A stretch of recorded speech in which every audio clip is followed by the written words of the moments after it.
ஒரு அழகான காட்டுல சோனா குருவியும் காலுக்காகவும் பக்கத்து பக்கத்துல பானிபூரி ஸ்டால் போட்டு வியாபாரம் பண்ணிக்கிட்டு இருந்தாங்க. கடவுள் புண்ணியத்துல 2 பேருக்குமே ஓரளவு நல்லாவே வியாபாரம் நடந்தது. காலன்னா முன்னாடி நான் வீட்டு வேலை பார்த்துட்டு இருக்கும்போது வேலை அதிகம், சம்பளம் கொஞ்சம். ஆனா இந்த பானிபூரி ஸ்டால் போட்டதுல இருந்து வருமானம் அதிகமா இருக்கு. ஆனா அதே அளவுதான் இப்பவும் வேலை பாக்குறேன். ஒரு நாள் வருமானம் எல்லா செலவும் போக இப்ப எனக்கு 400 ரூபாய் 500 ரூபாய் கிடைக்குது. சோனா, நீ சொல்றது 100க்கு 100 உண்மை. நானும் எத்தனையோ இடங்கள்ல வேலை பார்த்துட்டேன், ரொம்ப கஷ்டப்பட்டேன். ஆனா நான் நினைச்ச மாதிரி வருமானமே இல்ல. இந்த பானிபூரி கடை போட்டதுல இருந்துதான் நானும் இப்ப நிம்மதியா இருக்கேன். என் கையிலயும் கொஞ்சம் பணம் சேர்ந்து இருக்கு. இந்த விஷயம் எனக்கு முன்னாடியே தெரிஞ்சிருந்தா நான் இந்த பானிபூரி கடையை எப்பவோ திறந்திருப்பேன். சோனா குருவியும் காலுக்காகவும் பானிபூரி கடை திறந்ததுல இருந்து அவங்க 2 பேரும் எவ்வளவு நிம்மதியா இருந்தாங்கன்றத மனசு விட்டு பேசிக்கிட்டு இருந்தாங்க. இவங்க இப்படி பேசிக்கிட்டு இருக்கப்ப மோட்டு பறவை சோனா குருவி கடைக்கு வந்தது. சோனா, எனக்கு பானிபூரி ஒரு பிளேட் கொடு. எனக்கு கொஞ்சம் சீக்கிரமா கொடு. நான் அவசரமா ஒரு இடத்துக்கு போகணும். பிறகு சோனா குருவி ஒரு பிளேட் பானிபூரி எடுத்து கொடுக்க அது மோட்டு பறவை அவசர அவசரமா சாப்பிட்டது.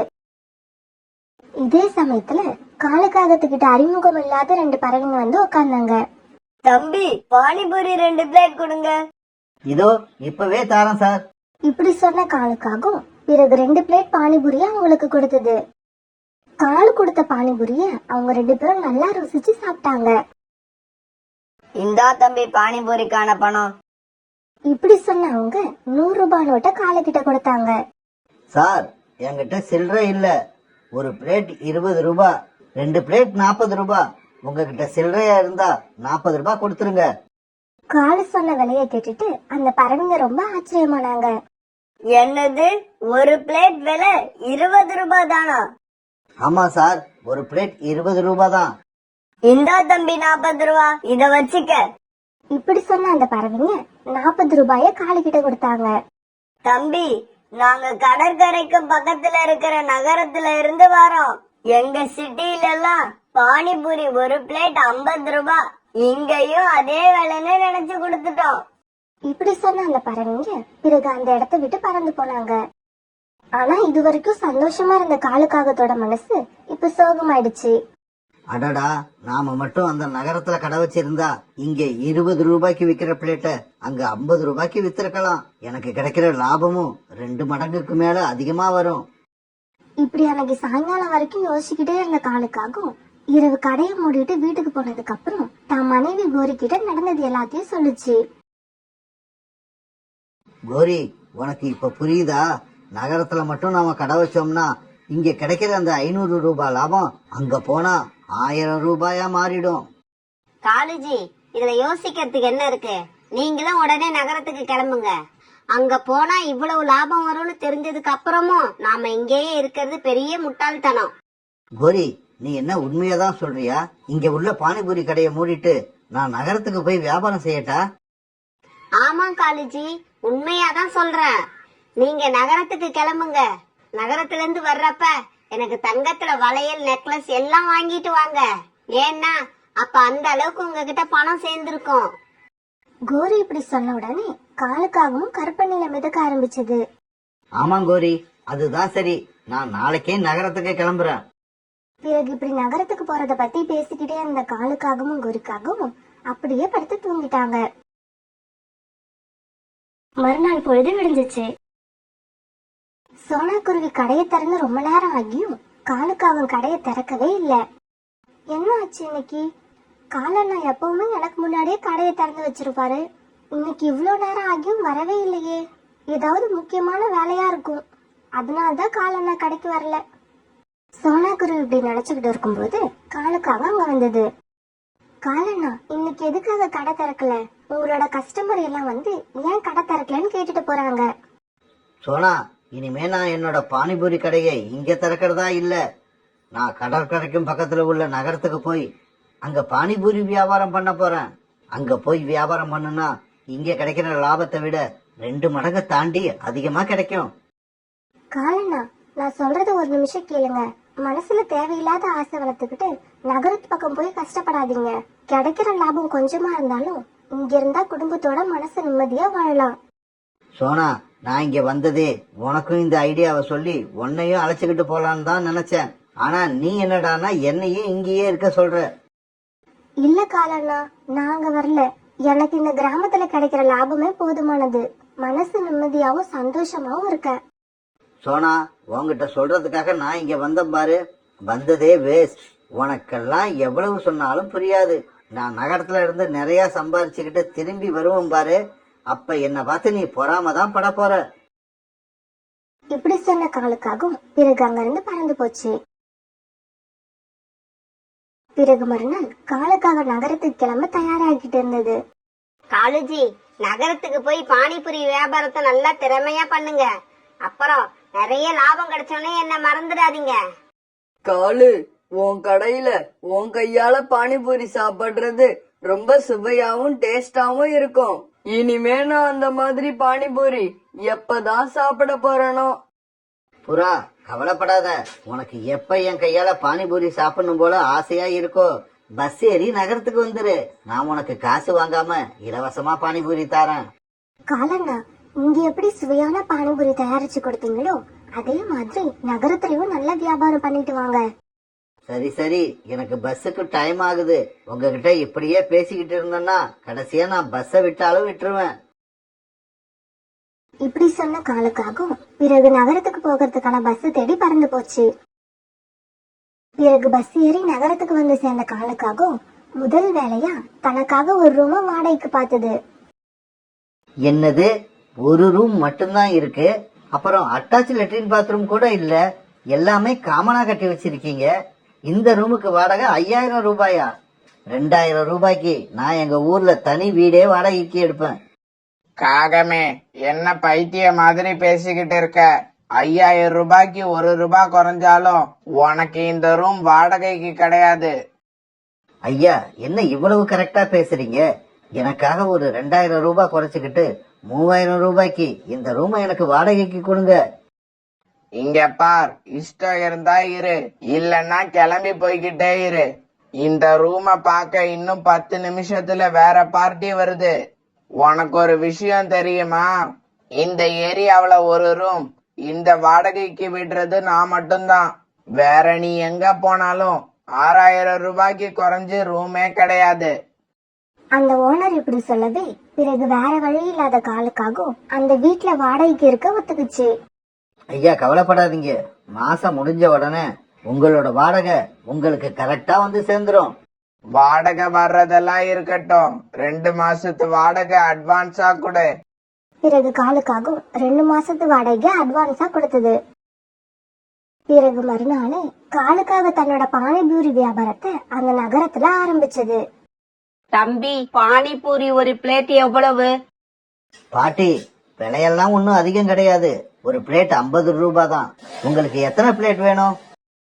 எனக்கு ஒரு பிளேட் கொடுப்பா, நான் அதை சாப்பிடுறதே அதிகம். பிறகு பானிபூரி சாப்பிட வந்த வயதான பறவை பணத்தை கொடுத்துட்டு பறந்து போச்சு. அன்னைக்கு வியாபாரத்தை முடிச்சிட்டு இரவு தன்னோட ரூமுக்கு வந்த காலுக்காகவும் வியாபாரம் ஆன பணத்தை எண்ணி பார்த்தது. பணத்தை எண்ணி பார்த்தப்ப அதுல மொத்தமே 500 ரூபாய் தான் வியாபாரம் ஆகியிருந்தது. என்ன இது, ரொம்பவும் குறைவா வியாபாரம் இருக்கு. சரி சரி, இன்னைக்கு முதல் நாள் தானே, போக போக வியாபாரம் எப்படியும் பிக்கப் ஆயிடும். இப்படி யோசிச்சுக்கிட்டு பிறகு காலுக்காக தன்னோட ரூம்ல படுத்து தூங்கிடுச்சு. மறுநாள் பொழுது விடிஞ்சிச்சு. மறுநாள் காலையில எந்திரிச்ச காலுக்காகவும் பிறகு காய்கறி வாங்க கடைக்கு போச்சு. ஐயா கடைக்காரரே, எனக்கு 1/4 கிலோ கத்திரிக்காயும் 1/4 கிலோ வெங்காயமும் கொடுங்க. காலுக்காக இப்படி கேட்ட உடனே கடைக்கார கிளி காலுக்காக கேட்ட பொருட்களை எல்லாம் ஒரு பையில போட்டு கொடுத்தது. பிறகு காலுக்காக கடைக்கார கிளி கிட்ட 10 ரூபாய கொடுக்க அதை பார்த்த அந்த கிளி காலுக்காகத்தை பார்த்து இப்படி கேட்டது. தம்பி, நீ வாங்கின காய்கறிக்கு 50 ரூபாய் ஆச்சு. இன்னும் பாக்கி 40 ரூபாய் எடு. என்ன இருந்தாலும் நகரத்துல விலைவாசி எல்லாம் ரொம்ப அதிகமா தான் இருக்குது. இப்படி சொன்ன காலுக்காகவும் பிறகு வேற வழி இல்லாம 40 ரூபாய கடைக்காரர்கிட்ட கொடுத்துட்டு அங்கிருந்து கிளம்பி போச்சு. என்ன இது, கோரி கிட்ட இருந்து வாங்கிட்டு வந்த எல்லா பணமும் காலி ஆயிடுச்சு. இப்ப மீதி பொருட்கள் வாங்க பணத்துக்கு என்ன பண்றது? சரி சரி, இன்னைக்கு பானிபூரி நிறைய வியாபாரம் ஆகும்னு நம்புவோம். அப்படி நடந்தா நம்ம கையில நிறைய பணம் வந்து சேர்ந்துரும். இப்படி நினைச்ச காலுக்காகும் பிறகு அன்னைக்கான வியாபாரத்தை கவனிக்க ஆரம்பிச்சது. காலுக்காக நினைச்ச மாதிரியே அன்னைக்கு பானிபூரி வியாபாரம் நல்லாவே நடந்தது.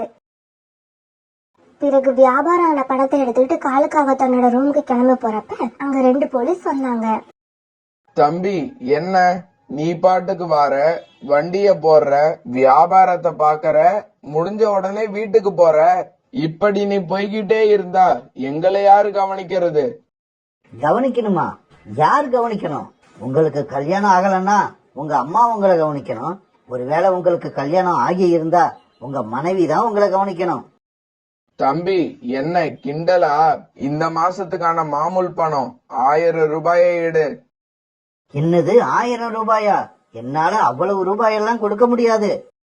பணத்தை கொடுக்க முடியாதுன்னா நாளையில இருந்து நீங்க வண்டியும் போட முடியாது. பிறகு வேற வழி இல்லாத காலு அன்னைக்கு வியாபாரம் ஆன பணத்துல இருந்து 1000 ரூபாயை எடுத்து அந்த போலீஸ்கார்கிட்ட கொடுத்தது. இப்படியே சில நாட்கள் நகர்ந்துச்சு. காலுக்காகத்துக்கு கடையில பானிபூரி வியாபாரம் நல்லாதான் நடந்தது. இருந்தாலும் வியாபாரம் எவ்வளவு நடக்குதோ அதுக்கு ஏத்த மாதிரியே செலவும் ஆயிக்கிட்டே இருந்தது. இப்ப காலுக்காகத்துக்கு கொஞ்சம் கொஞ்சமா பயம் வர ஆரம்பிச்சிருச்சு. என்ன இது, நிறைய சம்பாதிக்கிற மாதிரி தான் இருக்கு, ஆனா கையில எதுவும் மீறவே மாட்டேங்குதே.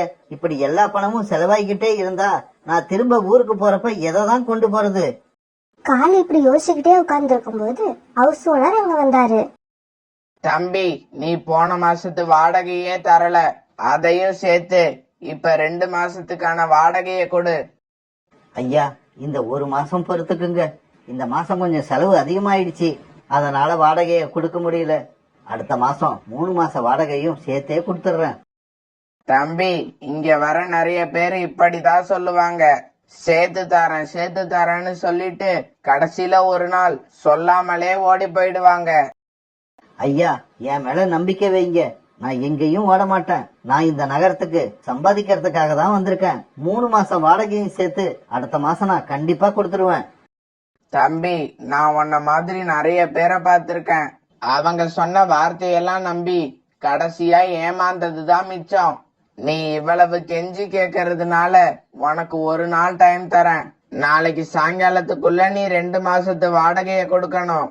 இல்லன்னா உன் பெட்டி படுக்கையெல்லாம் தெருவுக்கு போயிடும். இப்படி சொல்லிட்டு அந்த ஹவுஸ் ஓனர் பறவை வெளியில பறந்து போயிடுச்சு. ஹவுஸ் ஓனர் இப்படி சொல்லிட்டு வெளியே பறந்து போனதுக்கு அப்புறம் காலை அன்னைக்கு ராத்திரி பூரா தூங்காம உட்காந்து யோசிச்சுக்கிட்டே இருந்தது. ஹவுஸ் ஓனருக்கு எப்படி இருந்தாலும் நாளைக்கு வாடகை கொடுக்க முடியாது. வந்து 3 மாசத்துக்கு மேல ஆகுது. இன்னும் நம்ம கையில 1000 ரூபாய் கூட முழுசா சேரல. பேசாம கிராமத்திலேயே இருந்திருந்தா இந்த 3 மாசத்துக்கு குறைச்சலா 20,000 ரூபாய் சேர்த்திருக்கலாம். இந்த நகரத்தை நம்பி இங்க வந்தது ரொம்ப முட்டாள்தனமான செயல்னு நினைக்கிறேன்.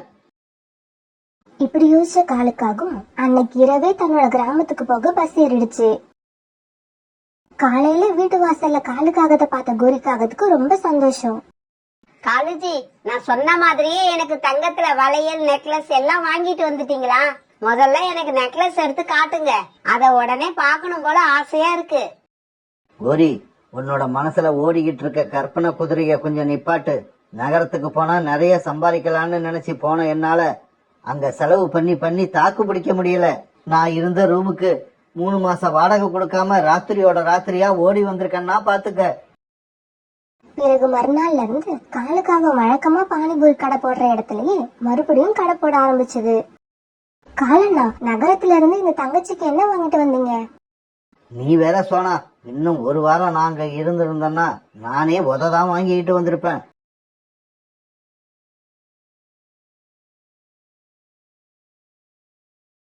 அந்த காட்டுல இருந்த எல்லா பறவைகளுக்குமே நல்ல வலிமையான மரத்தாலான வீடு இருந்தது. ஆனா சோனா குருவி ரொம்ப ஏழை குருவி. அதனால தன்னுடைய 2 குழந்தைங்களும் வச்சுக்கிட்டு ஒரு பழைய கூட்டுல வாழ்ந்து வந்தது. ஒரு நாள் அந்த காட்டுல உள்ள எல்லா பறவைகளுமே ஒரு இடத்துல உட்கார்ந்து பேசிக்கிட்டு இருக்கும் பொழுது இவங்களோட நண்பனான கருமேகம் ஒண்ணு அங்க வந்தது. நண்பர்களே, உங்க காட்டுல வெப்பம் ரொம்ப அதிகமாயிடுச்சு.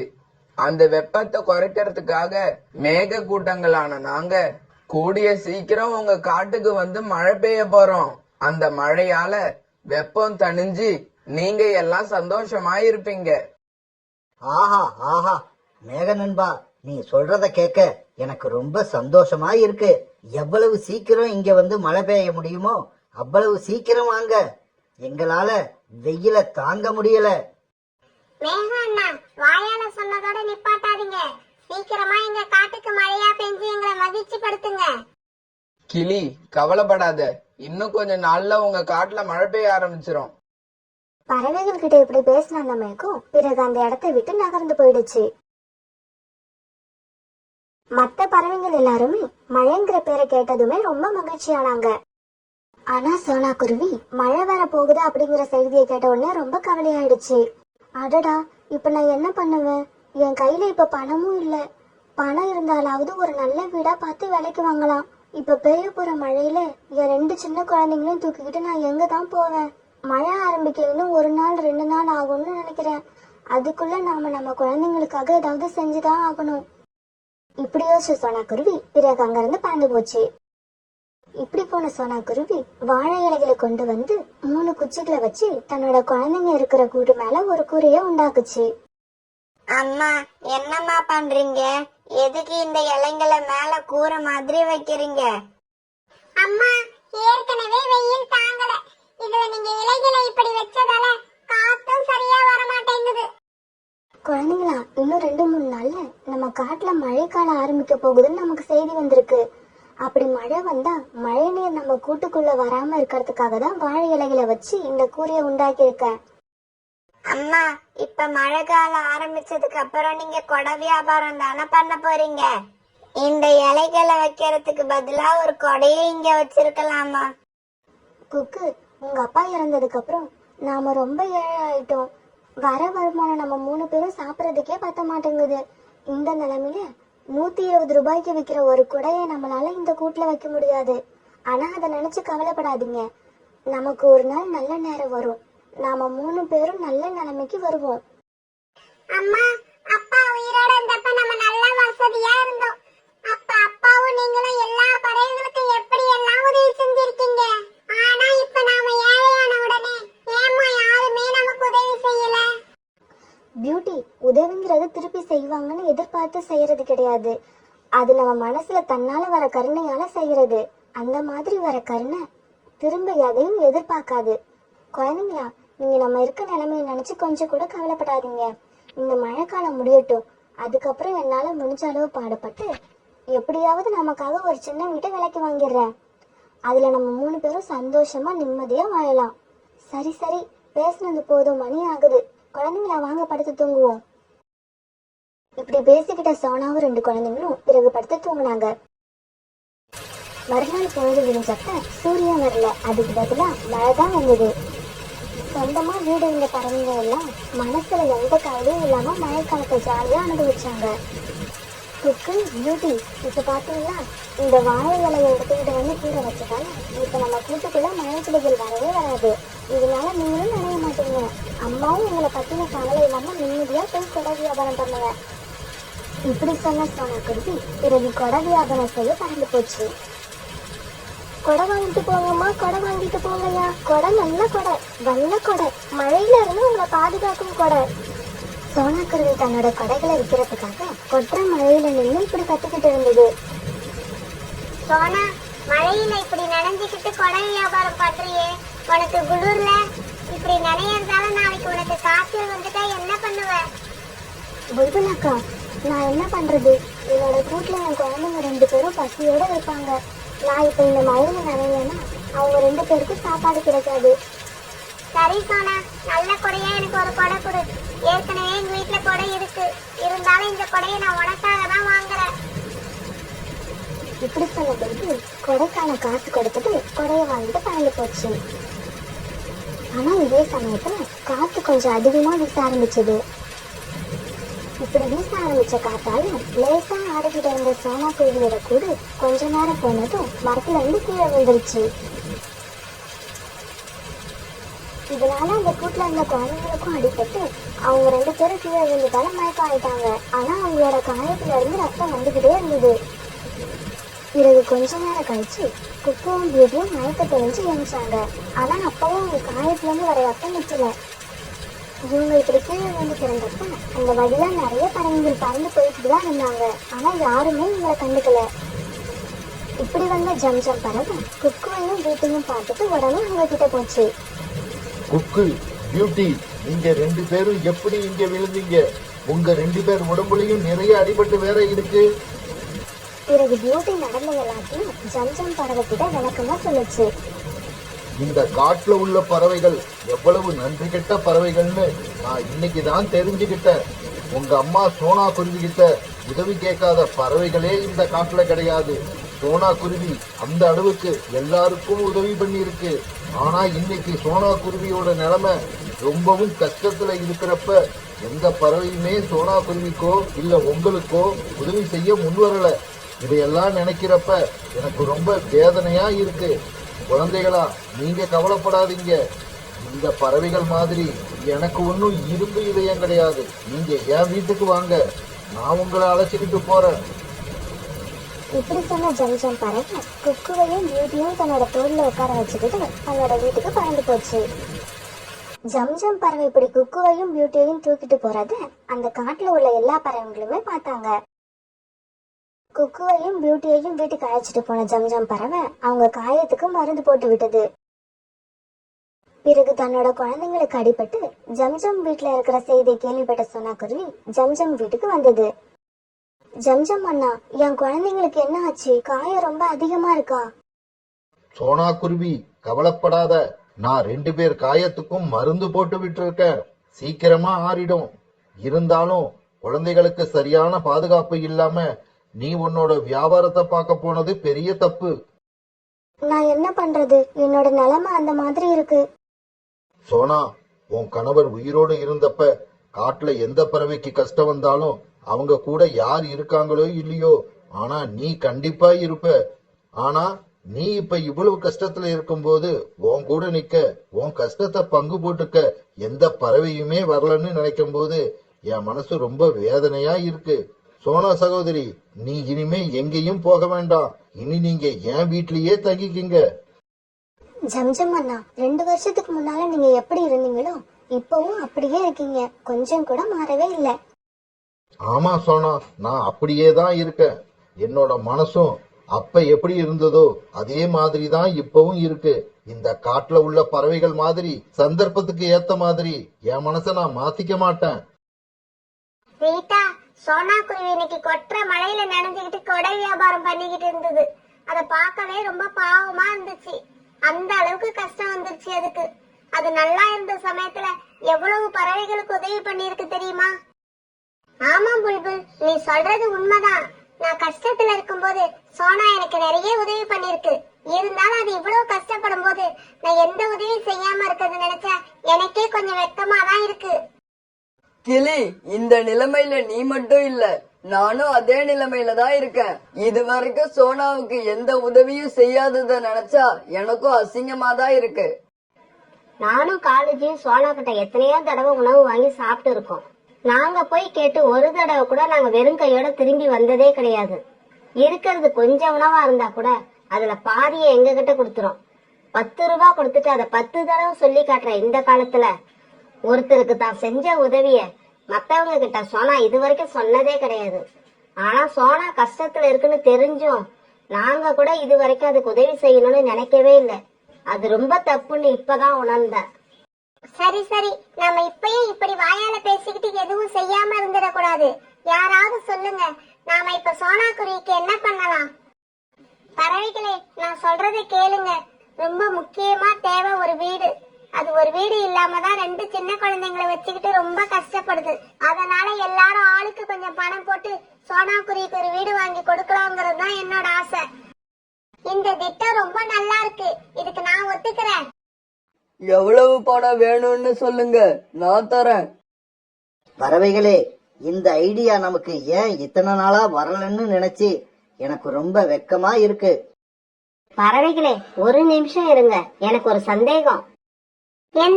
என்ன சந்தேகம்? இல்ல, இவ்வளவு நாள் கஷ்டத்துல இருந்த சோனா குருவிய நாம யாருமே கண்டுக்கல. அதனால நம்ம மேல அது கண்டிப்பா கோபத்துலதான் இருக்கும். இப்ப திடீர்னு நமக்கு ஞானோதயம் வந்து சோனாவுக்காக வீடு வாங்கி கொடுத்தா வேண்டாம்னு சொல்லாம அது வாங்கிக்குமா?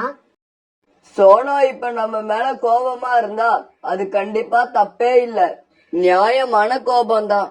அதனால தவறு செய்த நாம தான் எப்படியாவது மன்னிப்பு கேட்டு வாங்குற வீட்டை சோனா கிட்ட கொடுத்தாகணும். சரி சரி, நாளைக்கு காலையில எல்லாரும் பணத்தை எடுத்துக்கிட்டு வந்துருங்க. சோனாவுக்காக ஒரு நல்ல வலிமையான வீட்டை வாங்கி ஆகணும். இப்படி பேசின பறவைகள் எல்லாம் அவங்க வீட்டுக்கு பறந்து போனாங்க. மறுநாள் பொழுது விடிஞ்சிச்சு. எல்லா பறவைகளும் ஆளுக்கு கொஞ்சமா பணம் போட்டு சோனா குருவிக்காக ஒரு அருமையான வீட்டை விலைக்கு வாங்கினாங்க. சரி சரி, எல்லாரும் வாங்க, சோனா குருவி கிட்ட போய் மன்னிப்பு கேட்டு இந்த வீட்டை சோனா குருவிக்கு பரிசா கொடுப்போம். இப்படி சொன்ன பறவைங்க எல்லாம் ஜம்ஜம் பறவை வீட்டுக்கு பறந்து போனாங்க. சோனா, எங்க எல்லாரையும் மன்னிச்சிடு. நாங்க எல்லாம் இப்ப வாழ்ந்துட்டு இருக்கிற சந்தோஷமான வாழ்க்கையில ஆரம்பத்துல நீ எங்களுக்கு செஞ்ச உதவி எல்லாத்தையும் மறந்துட்டோம். அது எவ்வளவு பெரிய தப்புன்னு இன்னைக்கு நாங்க உணர்ந்தோம். சோனா, நாங்க செஞ்ச தப்புக்கெல்லாம் பிராயச்சித்தமா இன்னைக்கு உனக்கு ஒரு சந்தோஷத்தை காட்டலான்னு இருக்கோம். சீக்கிரம் எங்க கூட கிளம்பு. பறவைங்களே, நீங்க எல்லாரும் பேசுறத கேட்க எனக்கு ரொம்ப சந்தோஷமா இருக்கு. நீங்க யாருமே தெரிஞ்சு எந்த தப்பும் பண்ணல, தெரியாம தான் செஞ்சிருக்கீங்க. எப்ப நாம செஞ்ச தப்ப நாம உணர்றோமோ அப்ப மத்தவங்க மன்னிக்கிறாங்களோ இல்லையோ கடவுள் நம்மள மன்னிச்சிருவாரு. பிறகு சோனா குருவி எல்லா பறவைங்களும் வலுக்கட்டாயமா கூப்பிட அவங்க கூட பறந்து போச்சு. சோனா, இந்த வீட்டை பாரு, எவ்வளவு அழகா இருக்கு. இந்த வீடு வேற யாருதும் இல்ல, உன்னோட வீடுதான். உனக்காக நாங்க எல்லாரும் சேர்ந்து இந்த வீட்டை வாங்கி இருக்கோம். பறவைங்களே, நீங்க எல்லாரும் என் மேல காய்ச்ச அன்புக்கு ரொம்ப ரொம்ப நன்றி. இருந்தாலும் இந்த வீட்டை நான் ஏத்துக்கிறது அவ்வளவு நல்லதா இருக்காதுன்னு நினைக்கிறேன். சோனா குருவி இப்படி அந்த வீட்டை வாங்குறதுக்கு மறுத்தாலும் எல்லா பறவைங்களும் சேர்ந்து ரொம்பவும் வற்புறுத்தி சோனா குருவி கிட்ட அந்த வீட்டை கொடுத்துட்டாங்க. பிறகு வேற வழியே இல்லாத சோனா குருவி தான் குழந்தைங்களை கூட்டுக்கிட்டு அந்த வீட்டுக்கு வந்துச்சு. பிறகு தான் வாழ்க்கையோட கடைசி நாள் வரைக்கும் தான் குழந்தைங்களோட அந்த வீட்டுல சோனா குருவி சந்தோஷமா வாழ்ந்துச்சு.